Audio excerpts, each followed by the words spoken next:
Nascida em 30 de agosto de 1960, Martha Elizabeth Moxley cresceu em Piedmont, na Califórnia, ao lado dos seus pais e seu irmão mais velho, John.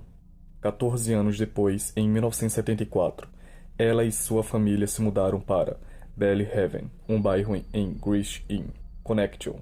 Era um desses bairros onde as crianças podiam conhecer outras. Muito seguro, lembrou a mãe de Martha, Daughtry, em uma entrevista na época. O fato de mudar para um novo lugar não atrapalhou em nada a vida brilhante da adolescente. Escolhida como a melhor aluna no ensino médio, ela jamais encontrou dificuldades em fazer novos amigos.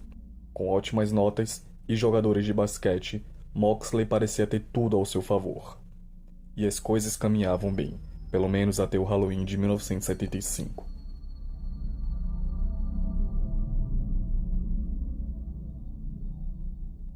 Thomas e Michael Skakel, sobrinhos de Ethel Skakel e Robert Kennedy.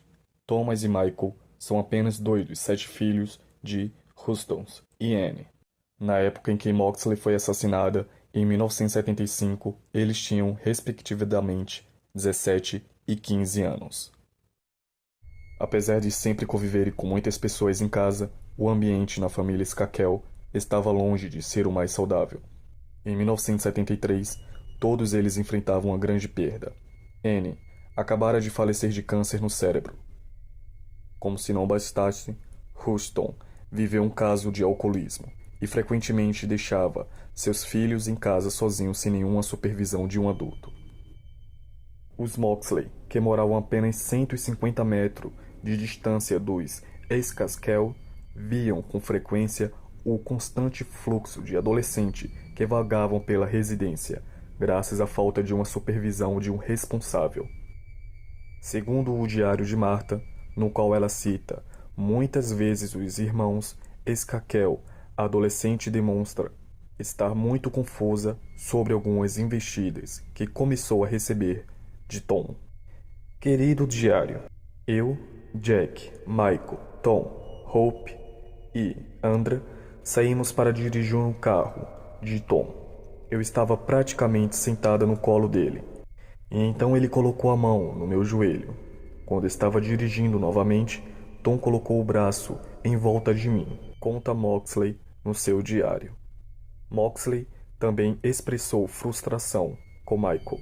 Em uma anotação de 19 de setembro de 1975, ela escreveu: Michael estava tão totalmente enganado, sendo um verdadeiro idiota em suas ações e palavras. Ele ficava me dizendo que estava manipulando Tom e que não gostava dele. Na noite anterior ao Halloween, os adolescentes ficaram conhecidos por perambularem pelas ruas, fazendo diversas brincadeiras. Tradicionalmente, essa noite nunca resultou em algo sério, do que um gramado coberto com papel higiênico.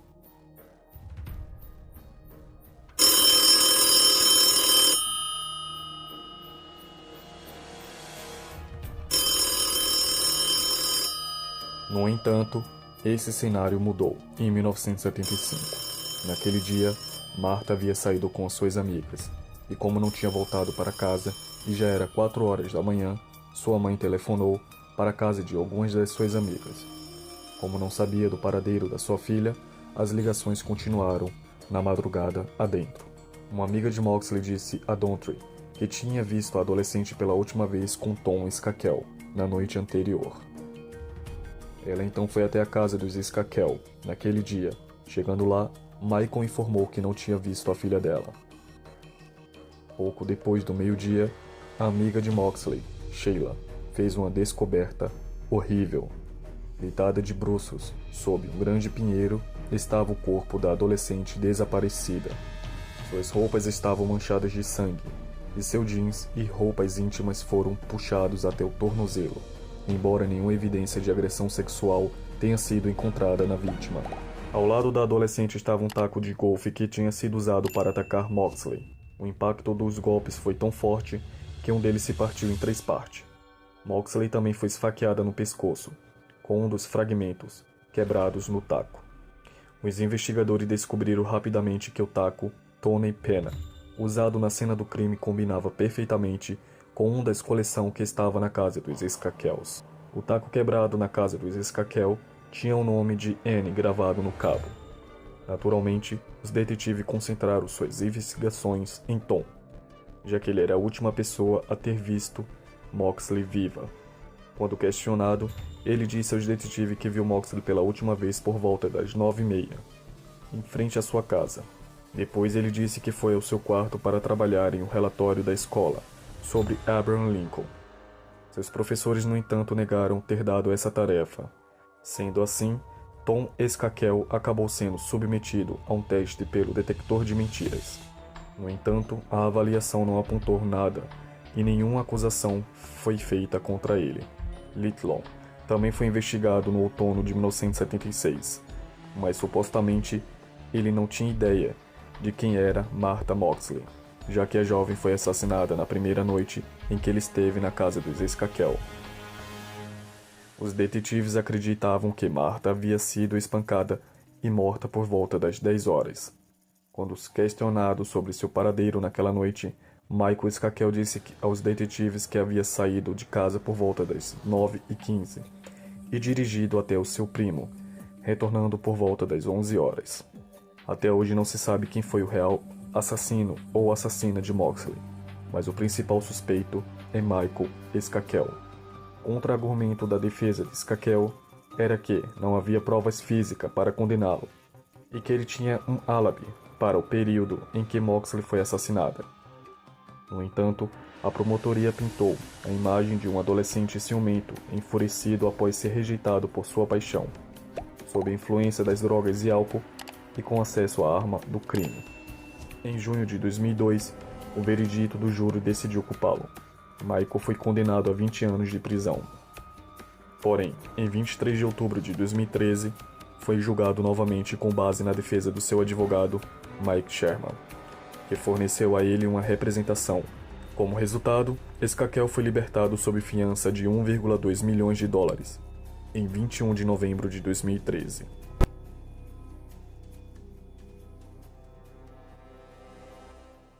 No ano de 2014, época de Halloween, uma cena macabra se passou nas ruas de Longsland. Um homem arrastou um corpo decapitado para fora de seu apartamento, deitou na rua e chutou a cabeça para o outro lado da calçada. Os que estavam ao redor acharam graça, pensando ser apenas uma brincadeira de Halloween. Mas quando um curioso resolveu tirar o cadáver da rua, todos perceberam que aquilo era um real. O corpo era de Patricia Ward, de 66 anos, que dava aula na Faculdade Estadual de Fairglade, em Nova York. Naquela mesma noite, a polícia recebeu um chamado para outra morte. Derek Ward, filho de Patricia, havia sido atropelado por um trem. Logo tudo veio à tona. Derek sofria de uma grave doença mental. Tinha assassinado sua própria mãe e se suicidou logo depois. O motivo é desconhecido.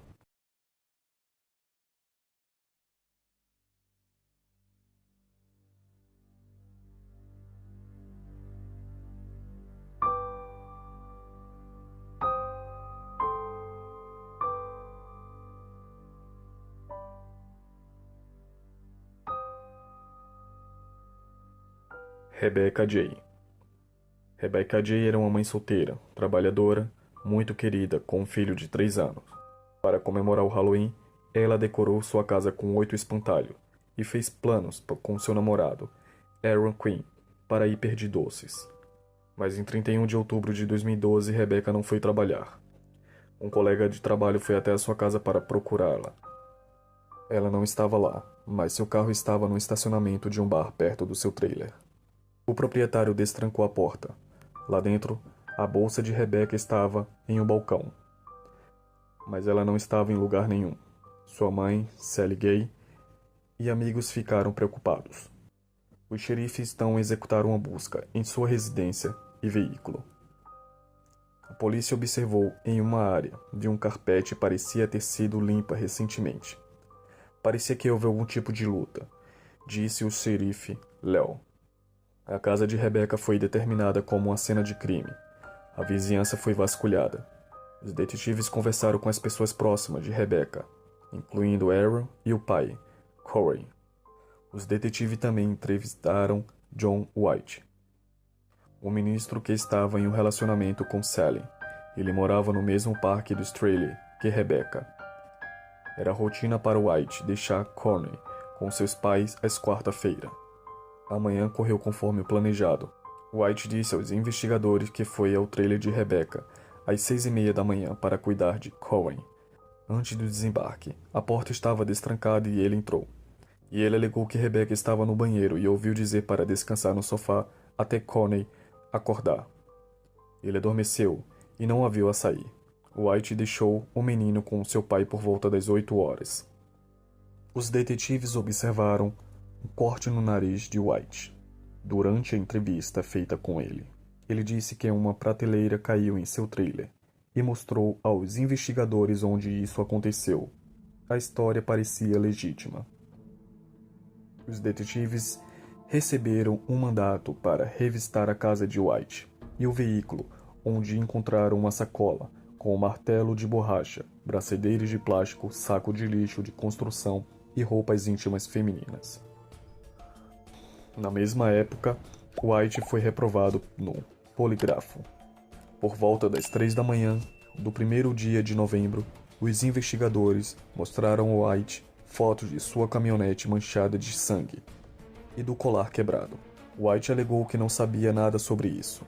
Os investigadores cavaram mais fundo no passado de White e aprenderam mais sobre o seu crime, pelo qual ele foi condenado. Em Battle Creek, em 1980, quando White tinha 22 anos, ele atraiu a sua vizinha, Teresa, de 17 anos, para o seu porão.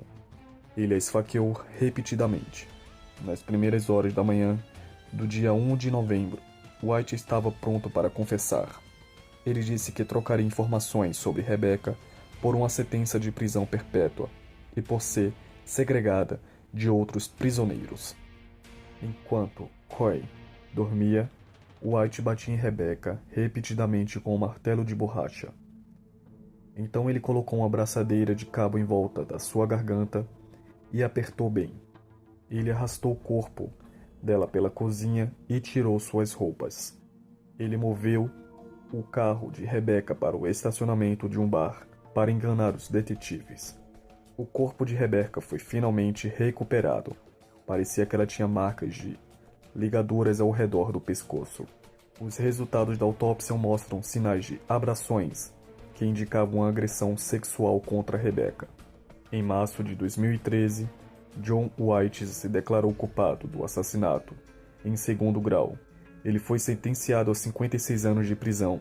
Após meses depois, ele se matou em sua cela. Bom, pessoal, esse foi mais um episódio especial Halloween. Espero que vocês tenham gostado. Meus agradecimentos. Até o próximo episódio e tenham um ótimo pesadelo. Até mais.